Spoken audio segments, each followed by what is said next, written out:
Bismillahirrahmanirrahim. Assalamualaikum warahmatullahi wabarakatuh. Waalaikumsalam warahmatullahi wabarakatuh. Innal hamdalillah nahmaduhu wa nasta'inuhu wa nastaghfiruh wa na'udzu billahi min syururi anfusina wa min sayyiati a'malina may yahdihillahu fala mudilla lahu wa may yudlil fala hadiyalah.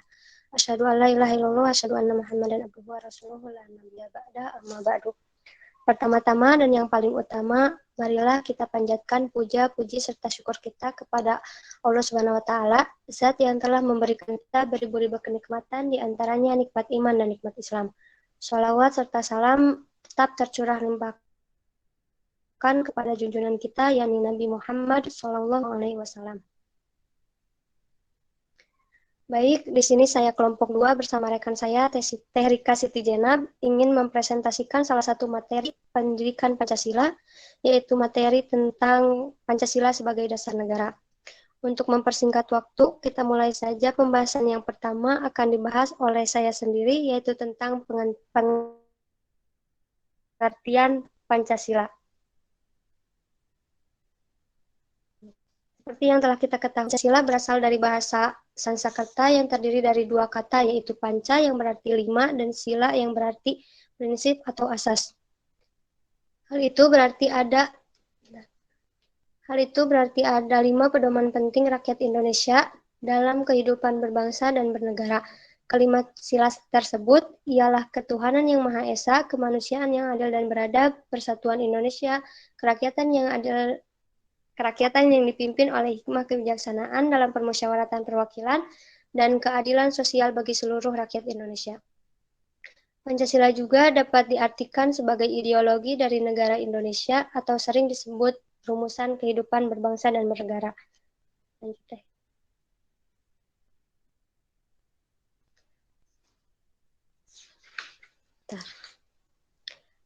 Selanjutnya yaitu nilai-nilai Pancasila. Haji Ahmad M. menyatakan, di zaman modern dan reformasi saat ini, pengimplementasian Pancasila sangat dibutuhkan, terutama untuk menjaga eksistensi bangsa Indonesia, dan hal ini sangat diperlukan oleh masyarakat Indonesia, terutama pada generasi muda. Makna Pancasila terletak pada nilai-nilai dari masing-masing sila sebagai suatu kesatuan yang tidak dapat dirubah kembali susunannya. Yang pertama, sila pertama, ketuhanan yang Maha Esa. Makna yang terkandung dalam sila ini yakni bahwa negara yang didirikan adalah tujuan manusia sebagai makhluk Tuhan yang Maha Esa. Negara berhak memiliki kebebasan dalam memeluk agama dan menjalankan ibadah sesuai dengan kepercayaannya masing-masing, dan hal tersebut tercantum dalam pasal 29 Undang-Undang Dasar 1945. Hal ini juga mengacu pada keyakinan kepada Tuhan dan hidup dengan menjalankan segala perintah Tuhan tanpa mengganggu pemegang keyakinan yang lain. Sila kedua, kemanusiaan yang adil dan beradab. Sila ini memiliki makna kesadaran dari setiap manusia didasarkan dari potensi nurani manusia dalam hubungan dengan norma-norma dan kesusilaan umumnya terhadap seluruh masyarakat. Kesusilaan umumnya terhadap seluruh makhluk hidup. Maknanya, manusia memiliki kedudukan pada tingkatan martabat tertinggi yang menyadari nilai-nilai dan norma. Yang ketiga, persatuan Indonesia. Makna yang terkandung dalam sila ini yakni persatuan memiliki arti bersatunya berbagai macam dan aneka ragam yang menjadi satu kesatuan. Persatuan Indonesia ini mencakup persatuan dalam berbagai arti seperti ideologi, politik, ekonomi, sosial, budaya, pertahanan, dan juga keamanan yang berada di Indonesia. Sila keempat, kerakyatan yang dipimpin oleh hikmah kebijaksanaan dalam permusyawaratan perwakilan. Maknanya berarti bahwa sistem yang dianut oleh bangsa Indonesia yaitu sistem demokrasi yang menempatkan rakyat pada posisi tertinggi dalam hierarki kekuasaan. Makna pada sila ini yaitu rakyat dalam melaksanakan tugasnya ikut serta dalam pengambilan keputusan. Dan sila yang kelima yaitu keadilan sosial bagi seluruh rakyat Indonesia. Pada sila ini mengandung makna bahwa pentingnya hubungan antara manusia sebagai pribadi dan manusia sebagai bagian dari masyarakat Indonesia.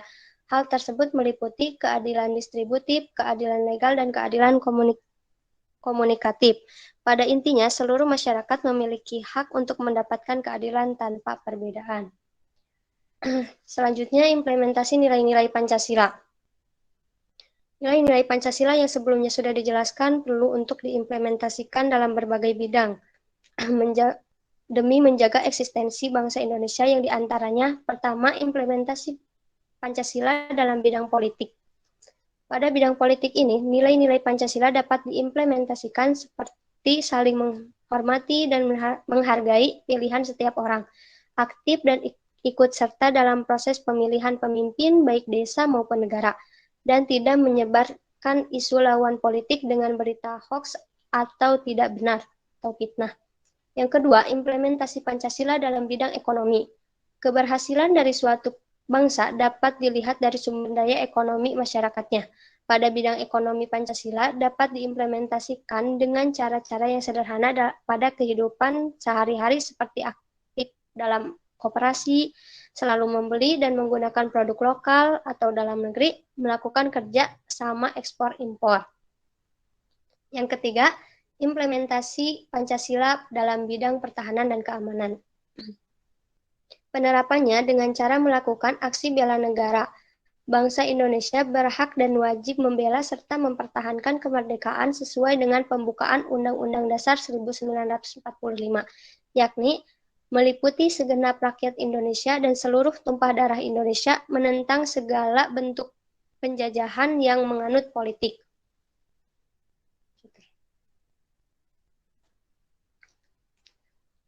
Yang keempat, implementasi Pancasila dalam bidang sosial.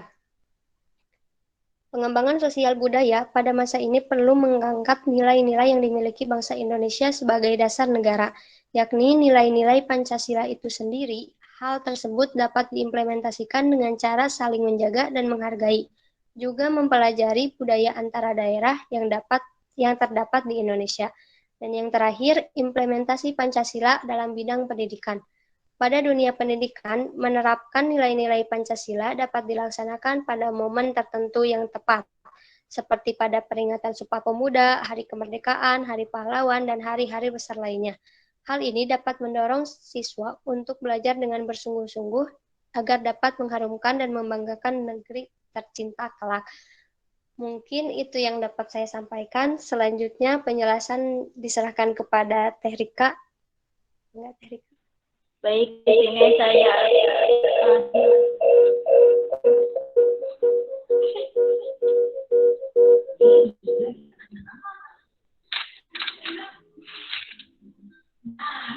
sini saya akan menjelaskan tentang Pancasila sebagai dasar negara.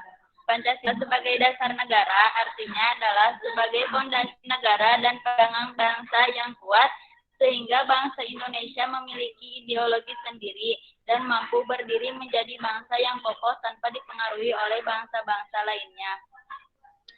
Pancasila sebagai dasar negara mengartikan segala sesuatu yang berhubungan dengan kehidupan ketatanegaraan Indonesia yang berdasarkan Pancasila. Segala peraturan-peraturan yang berlaku di Indonesia semua harus bersumber dari Pancasila itu sendiri. Semua tindakan kekuasaan atau kekuatan pada masyarakat harus berlandaskan peraturan hukum yang berlaku. Hukum juga yang berlaku sebagai norma di negara sehingga bisa menjadi sebuah negara hukum. Beberapa sumber tentang Pancasila sebagai dasar negara. Yang pertama ada sumber historis. Pancasila dijadikan sebagai dasar negara yaitu sewaktu ditetapkannya pembukaan Undang-Undang Dasar Negara Kesatuan Republik Indonesia pada tahun 1945 pada 8 Agustus 1945. Yang kedua ada sumber yuridis. Secara yuridis, ketatanegaraan Pancasila merupakan dasar negara Republik Indonesia sebagaimana terdapat pada pembukaan Undang-Undang Dasar Negara Republik Indonesia tahun 1945 yang kelahirannya ditempa dalam proses kebangsaan Indonesia. Yang ketiga ada sumber politis. dalam pasal 1 ayat 2 dan di dalam pasal 36A, pasal 1 ayat 2 Undang-Undang Dasar 1945